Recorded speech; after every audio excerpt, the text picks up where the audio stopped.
Saya pernah di Surabaya, sudah.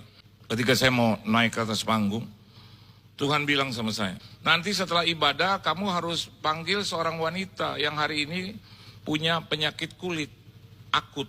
Ya saya sebagai pembicara tamu, terus ngomong begitu dalam hati nih, dalam hati. Saya bilang, masa sih Tuhan ada perempuan di sini punya penyakit kulit akut terus dia berani ngaku? Itu saya punya statement. Ini kejadian nih 25 tahun yang lalu. Ya namanya pendeta awal-awal gitu.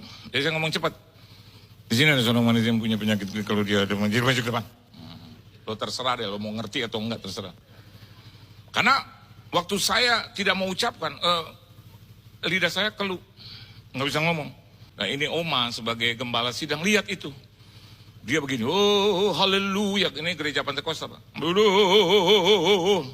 Entah dia mau beri kekuatan atau mau bilang ayo. Gitu. Tuhan bilang yang benar ngomong yang benar. Nanti lo yang kena penyakit kulit lo. Kemudian saya ngomong lagi sekali. Saudara yang punya penyakit kulit khususnya wanita akut, maju ke depan. Dan hebatnya saudara nggak ada yang maju. Malu nggak? Malu. Udah 2 kali malu bos. Terus akhirnya saya bilang, oke. Pakai tangan tutup. Angkat tangan saudara untuk menerima berkat Tuhan. Itu gembala dari jawab, Yohan. Terus saya mau dengar gitu kata-kata, gagal ya kau. Gitu. Atau dia bilang, pembohong kau. Gitu. Jadi saya hindari dia sudah. Terus saya bilang, Yohan hari sama tante ke depan untuk salami jemaat. Saya tambah malu loh. Jadi tiap perempuan yang jabat tangan dengan saya akan bilang, ini kayaknya dia nih. Ini kisah nyata, ya di atasnya kalau saya bohong, Tuhan hukum saya sebesar-besarnya. Begitu selesai, nggak ada yang maju, nggak ada yang ngaku. Saya kayak kepukul. Dalam hati saya, oh my God. Begitu selesai udah sepi nih. Ini ada satu ibu, pojokan. Dan Tuhan bilang sama saya, ini ibu. Saya liatin mukanya, saya nggak hampir percaya. Masa sih dia punya penyakit kulit? Karena mukanya biasa, dia senyum terus sama saya. Dan Tuhan bilang begini sama saya, ini ya di atasnya nih Pak. Dia bilang begini, karena dia malu. Karena ada kata apa? Akut. Bener. Begitu kita mau meninggalkan itu tempat dengan ibu gembala. Dia panggil istri saya, Mbak Sri.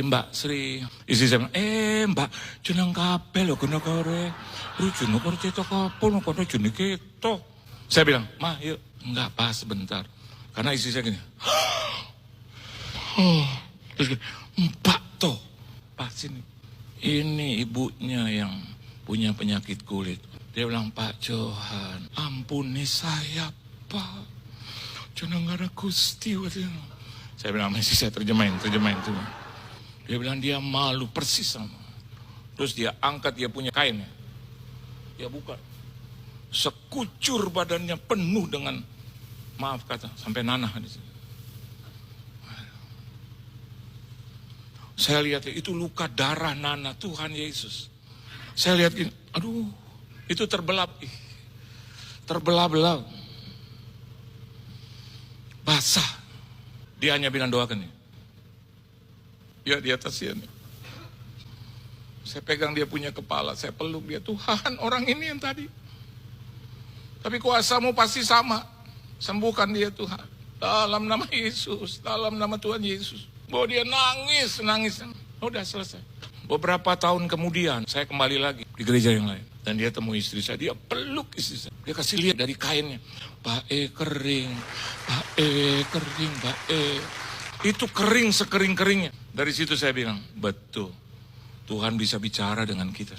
Anda dengar apa tentang Tuhan? Baik atau buruk? So, Anda harus rasa itu. Kalau Anda buat salah, rasa Tuhan. Rasa. Kalau Anda sedang berbuat hal-hal yang tidak menyenangkan hati Tuhan, you have to feel it. Harus rasa, oh aku harus lebih sungguh-sungguh lagi. Aku harus lebih melayani lagi. Gitu. Ketika Anda beribadah harus sampai gini. Jumpa gak dengan Tuhan? You have to feel it.